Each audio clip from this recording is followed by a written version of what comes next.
A aluna popular criou uma lista humilhando os garotos da faculdade. Eu era um dos piores. Eu conheci a Larissa no primeiro semestre da faculdade. Ela era o centro do grupo das garotas populares, sempre rodeada de risadas altas, celulares apontados para todo mundo, olhares de julgamento, comentários sussurrados que nunca eram realmente baixos. Desde o primeiro dia eu percebi que algo estava errado, porque elas observavam cada aluno como se estivessem avaliando um produto, anotando mentalmente defeitos, alturas, roupas, corpos, rostos, e depois transformavam isso em conteúdo para os grupos privados delas. Listas, rankings, prints, montagens, tudo feito para humilhar. Eu virei alvo rápido, magro demais, postura estranha, cabelo desalinhado, roupas simples, e logo meu nome apareceu em uma dessas classificações. Alguém me mostrou escondido. Eu estava no fim da lista, com comentários como sem sal, cara de fracassado, ninguém pegaria, provável virgem eterno. E o pior não era só ler aquilo, era ver como aquilo se espalhava, risadas nos corredores, cochichos quando eu passava, olhares de pena misturados com desprezo, professores fingindo não perceber, colegas fingindo não saber, e a Larissa sempre no centro, sorrindo como se fosse apenas uma brincadeira inocente, enquanto destruía a autoestima de dezenas de pessoas. Eu comecei a evitar apresentações, trabalhos em grupo, até sentar na frente, porque sabia que qualquer erro viraria meme, qualquer gaguejada viraria piada, qualquer tentativa de socializar viraria print. Minha vida acadêmica virou um inferno. Silencioso. Eu acordava já cansado, com medo de abrir o celular,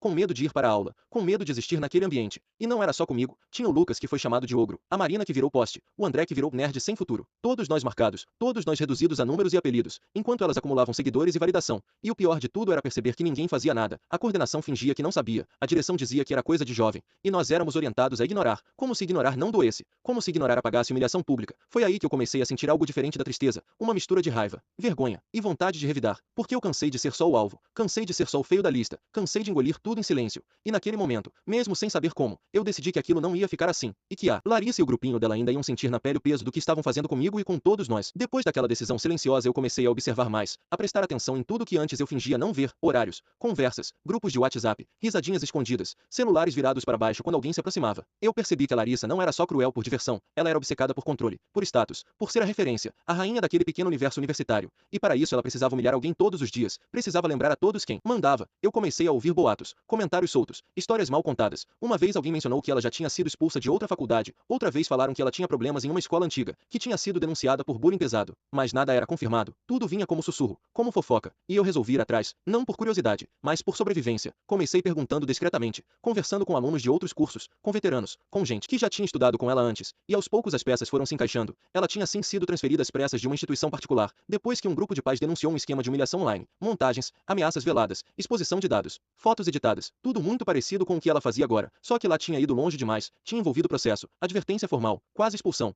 e a família dela usou influência para abafar. Eu consegui prints antigos, conversas salvas, relatos de vítimas, tudo arquivado em nuvens esquecidas, perfis apagados, pastas escondidas, e quanto mais eu juntava, mais eu entendia que aquilo não era brincadeira, era padrão, era método, era um ciclo. Ela escolhia alvos, destruía, mudava de ambiente, recomeçava.